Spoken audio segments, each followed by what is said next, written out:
एक महत्त्वाची बातमी येते नाशिकच्या टीसीएस प्रकरणानंतर आता मुंबईतील एका मोठ्या बँकेमध्ये धर्मांतर करण्याचा प्रयत्न झाला असा दावा करण्यात येतोय।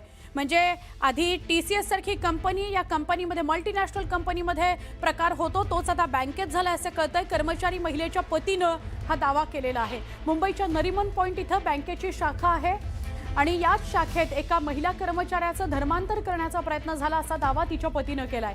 गेल्या काही दिवसांपासून पत्नी विचित्र वागत होती, इस्लाम धर्माकडे वळत असल्याचा दावा केला होता।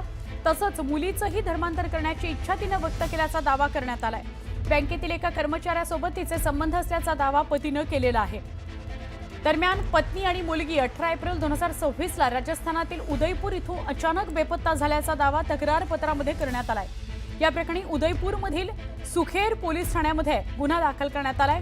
मुंबईमध्ये अद्याप कोणतीही नोंद झालेली नाही। बँक व्यवस्थापनानं मात्र या प्रकरणावर भाष्य करायला नकार दिलेला आहे।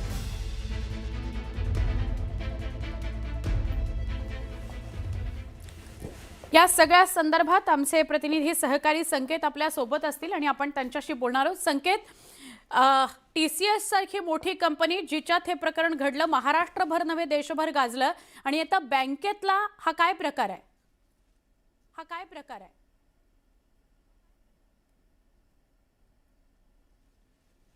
तर आता मुंबईसारख्या ठिकाणी देखील असंच एक कुठेतरी प्रकरण खरंतर समोर येताना आपल्याला पाहायला मिळतंय। खरंतर ही एक बँक आहे आणि मुंबईत एक मुख्याच्या ठिकाणी म्हणजे नरिमन पॉइंटला याची शाखा आहे। त्या शाखेत खरं हा प्रकार झालेला आहे। या संपूर्ण प्रकरणामध्ये एक फॅमिली इन्व्हॉल्व्ड आहे। पत्नी जी आहे तिथे बँकेत कर्मचारी आहे, पती जो आहे त्यांनी खरंतर ही तक्रार दाखल केलेली आहे। त्याला त्याची पत्नी सतत सांगायची की मला कुठेतरी इस्लाम धर्मात आता जायचं आहे, मला इस्लाम धर्म स्वीकारायचा आहे आणि आता मला कन्वर्ट करायचं म्हणजे मला धर्मांतर करायचं असं सांगत होती। आणि कालांतराने तिने हे देखील सांगितलं की त्याच कंपनीमध्ये आणखी एक साफिन नावाची व्यक्ती आहे, त्याच्यासोबत माझे संबंध आहेत आणि मला आता धर्मांतर करायचं आहे। एक दिवस असा आला की ती असं म्हणाले की फक्त मलाच नाही तर आपल्या मुलीचं म्हणजे 8 वर्षाची त्यांची मुलगी आहे तिचं देखील मला धर्मांतर करायचं आहे। आणि कुठेतरी याच्यानंतर जो पती आहे तो सतर्क झाला, त्याने हे संपूर्ण कुटुंब म्हणजे तिच्या स्वतःच्या पत्नीला आणि मुलीला घेऊन तो त्यांच्या गावी म्हणजेच कुठेतरी उदयपूरला गेला।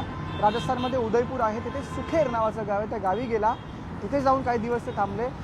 तिथून त्यांनी 30 मार्च रोजी परत मुंबईत येऊन जी नरिमन पॉइंटला जी शाखा आहे तिथे शाखेला भेट दिली तिच्या कंपनीच्या आणि सांगितलं की आमची माझ्या पत्नीची जी आहे ती ट्रान्सफर करा की असं प्रकरण घडलेलं आहे। माझ्या पत्नीला इथे मानसिक त्रास दिला जातोय, तिला कुठे धर्मांतर करण्याचा प्रयत्न होतोय आणि एक असा देखील आरोप आहे की कुठे सेक्शुअल असॉल्ट देखील तिच्यासोबत झालाय असं देखील खरंतर या पत्रामध्ये मी हे पत्र आहे खरंतर माझ्याकडे या पत्रामध्ये म्हटलेलं आहे। एक मी वाक्य तिकडे वाचून दाखवेन। I strongly believe that both Adil and Safin are associated with some Islamic organisation whose agenda is to sexually and financially exploit Hindu women and convert them to Islam. म्हणजेच कुठेतरी धर्मांतराचा प्रयत्न होतोय माझ्या पत्नीसोबत असं या पतीने खरंतर म्हटलेलं आहे। 25 मे रोजी म्हणजे परवाच हे पत्र त्याने संबंधित बँक जी आहे त्या बँकेला हे पत्र दिलेलं आहे आणि परवाच खरंतर उदयपूरमध्ये या संपूर्ण प्रकरणाचा जो आहे ते गुन्हा देखील दाखल झालेला आहे। आपण बँकेत गेलो, बँक मॅनेजरशी बोलण्याचा प्रयत्न केला, पण आपण व्हिज्युअलमध्ये पाहू शकतो की बँक मॅनेजर कोणत्याही प्रकारची प्रतिक्रिया देण्यास तयार नव्हते। हा की नाही घडलंय की नाही हे देखील सांगण्यास ते खरंतर तयार नव्हते।